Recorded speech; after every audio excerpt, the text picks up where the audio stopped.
Réplique, l'explosion du journalisme avec Elisabeth Lévy et Ignacio Ramonet.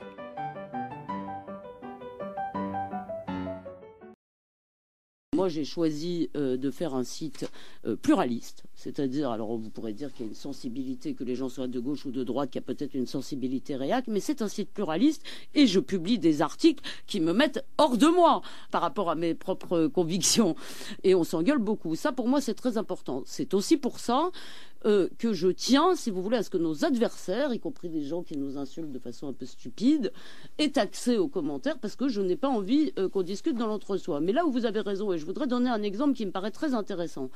Le site François Dessouche n'est composé d'aucune contribution originale. Ce sont des informations prises dans l'ensemble de la presse.